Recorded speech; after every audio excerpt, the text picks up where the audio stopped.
नमस्कार साथियों, N study point पे आप सबका हार्दिक स्वागत है। हम अपनी कल की कक्षा में क्या पढ़ चुके थे? हम आर्टिकल 19 को शुरू कर चुके थे और हम ये जान चुके थे कि आर्टिकल 19 के कितने क्लोज हैं, 6 क्लोज हैं। ठीक है, उसमें से हमने आर्टिकल जो हमारा 19 का क्लोज 1 है उसके बारे में ये जाना था कि इसके अंदर 6 प्रकार की स्वतंत्रताएं दी गई हैं। ठीक है, और फिर हमने पढ़ा था कि जो आर्टिकल 19(1) है सिर्फ उसमें स्वतंत्रताएं दी गई हैं, बाकी 2, 3, 4, 5, 6 वो हमारे क्या हैं, युक्ति युक्त प्रतिबंध है, वो इन पर क्या लगाते हैं, प्रतिबंध लगाते हैं। हम क्या है पहला पढ़ चुके थे, आर्टिकल 19 क्लोज 1 का ए पढ़ चुके थे। आज हम क्या पढ़ेंगे, आर्टिकल 19 का क्लोज 1 का सब क्लोज बी पढ़ेंगे। इसमें क्या दी गई है, हमें क्या स्वतंत्रता दी गई है कि हम इकट्ठा हो सकते हैं और हम क्या कर सकते हैं, प्रदर्शन कर सकते हैं। ठीक है, हमें क्या है, एकत्रित होने की स्वतंत्रता है और प्रदर्शन करने की स्वतंत्रता है। ठीक है, अभी इसका मतलब ये तो नहीं है कि एकत्रित होने का कि हम मान लीजिए रेलवे वाले बच्चे हैं, वो क्या है रेल की पटरी पर जाकर बैठ गए, सड़क पर जाम कर दिया उन्होंने, क्या वो ऐसा कर सकते हैं? नहीं, ऐसा नहीं कर सकते, क्योंकि अगर सरकार ने अपना पब्लिक ऑर्डर जारी कर दिया तो वो उनको वहां से हटा सकती है। इसका मतलब क्या है कि इसके ऊपर भी क्या है, प्रतिबंध लगाए जा सकते हैं। किसके द्वारा? आर्टिकल 19 क्लोज 3 के द्वारा इस पर क्या लगाए गए हैं, प्रतिबंध लगाए गए हैं।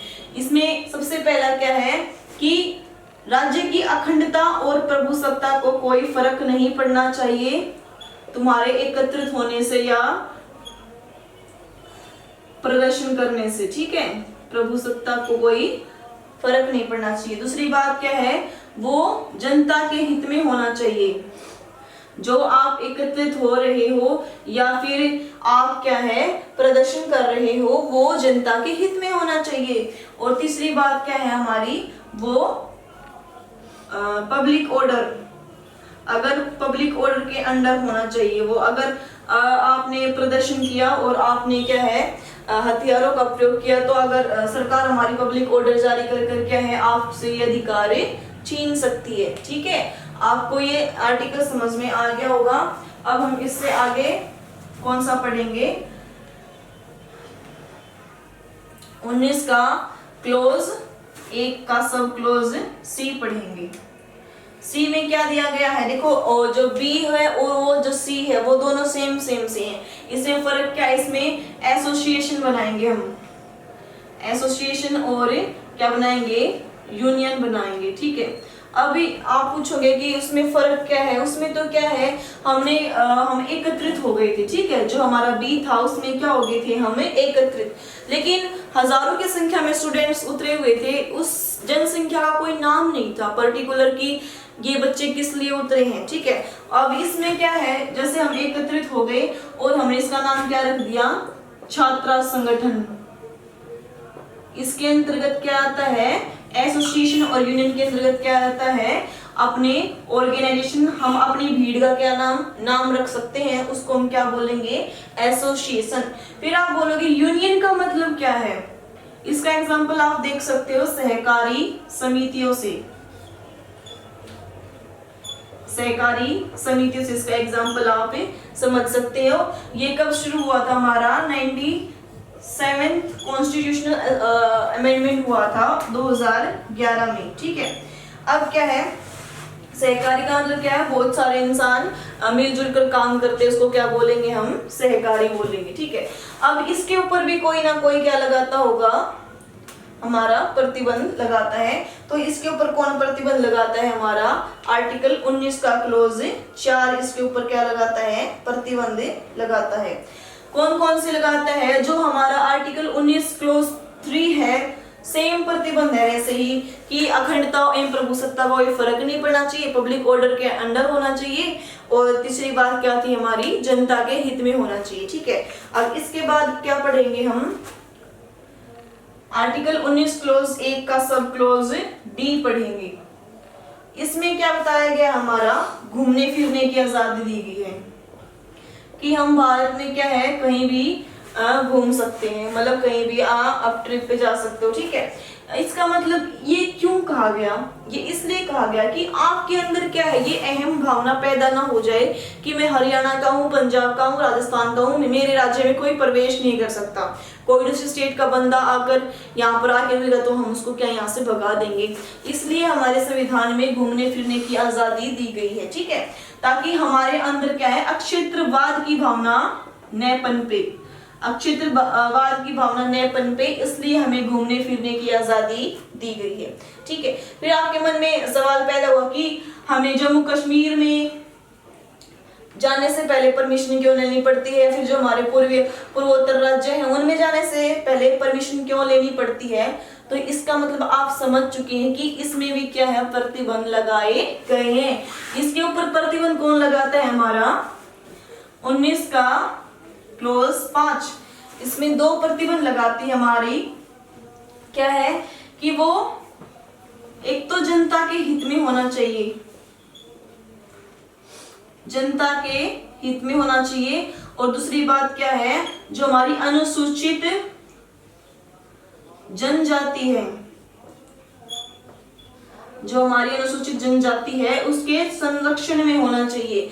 मतलब क्या है, अगर बहुत सारे आदिवासी होते हैं जो कि हमारे जैसे लोगों को तो वो समझ भी नहीं सकते, तो अगर हम वहां पर जाते हैं तो हमारी जान को खतरा बन सकता है और उनके लिए भी खतरा हो सकता है। तो ऐसी जगहों पर जाने के लिए क्या हमारी गवर्नमेंट क्या करती है, प्रतिबंध लगा सकती है, ठीक है। अब जम्मू कश्मीर में क्यों जाने दी, क्योंकि वहां पर भी आतंकी हमले होते रहते हैं, इसलिए वहां पर जाने पर प्रतिबंध लगा सकती है हमारी गवर्नमेंट, ठीक है। इसके बाद हम पढ़ते हैं 19 का क्लोज 1 का सब क्लोज ई में क्या बताया गया है हमारा, ई में क्या है, हम देश में कहीं पर भी निवास कर सकते हैं, हम कहीं भी रह सकते हैं। अब आपके मन में फिर से सवाल पैदा हो कि हम जम्मू कश्मीर में जमीन क्यों नहीं ले सकते, ठीक है। तो फिर वही जवाब है कि इसका मतलब ये है कि हमारी सरकार इनमें प्रतिबंध लगा सकती है।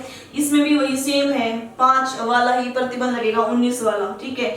जनता के हित में होना चाहिए और क्या होना चाहिए, वो अनुसूचित जनजाति के संरक्षण में होना चाहिए, उनको कोई तकलीफ नहीं होनी चाहिए, वरना हमारी सरकार क्या है, इसके ऊपर ये हमारी स्वतंत्रता छीन सकती है।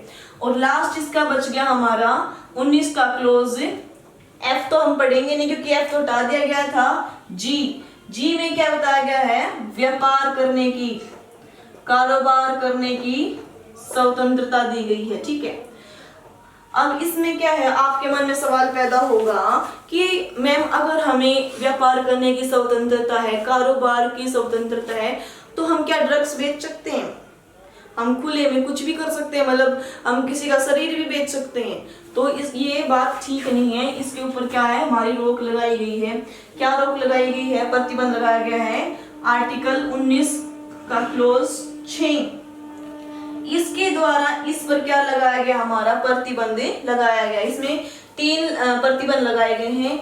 एक तो क्या होना चाहिए, जनता के हित में होना चाहिए, जो हम व्यापार कर रहे हैं वो क्या है, जनता के हित में होना चाहिए। और उसमें जो हमारी सरकार है वो क्या कर सकती है कि आप कोई व्यापार करना है ना, तो उसके लिए आपको क्या होनी चाहिए, टेक्नोलॉजी आनी चाहिए, आपको क्या होनी चाहिए, तकनीकी, आपके अंदर तकनीकी योग्यता होनी चाहिए, तब आपको वो काम करने की परमिशन मिल सकती है।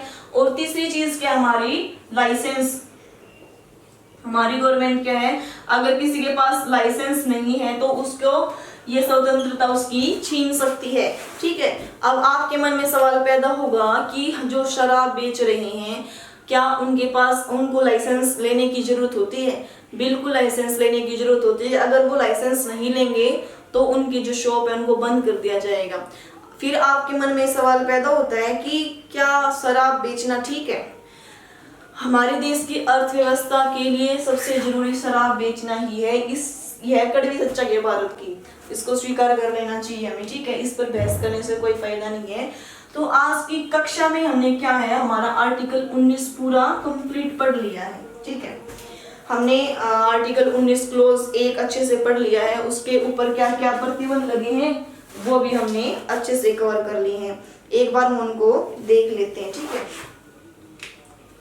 हमने सबसे पहले क्या पढ़ा कि हमारे आर्टिकल 19 में कितने क्लोज हैं टोटल, 6 क्लोज हैं। टोटल कितने क्लोज हैं? 6। ठीक है, फिर हमने पढ़ा कि जो आर्टिकल 19(1) है वो क्या है, उसमें ये स्वतंत्रताएं बताई गई हैं, बाकी 2, 3, 4, 5, 6 ये तो उसके ऊपर प्रतिबंध लगाते हैं। फिर हमने इसके अंदर कितनी स्वतंत्रताएं पढ़ी? 6 टाइप्स की, A, B, C, D, E और G। फिर ए में हमने पढ़ा कितनी? 11 प्रकार की स्वतंत्रताएं पढ़ी। ऐसे ही हमने बी में, सी में, डी में और ई में और जी में पढ़ी। ठीक है, आशा करती हूँ मैं आपको ये वीडियो पसंद आएगी और आपको आर्टिकल 19 अच्छे से समझ में आ गया होगा। अगर आपको समझ में आए तो लाइक, शेयर, कमेंट और सब्सक्राइब करना न भूलें। धन्यवाद साथियों।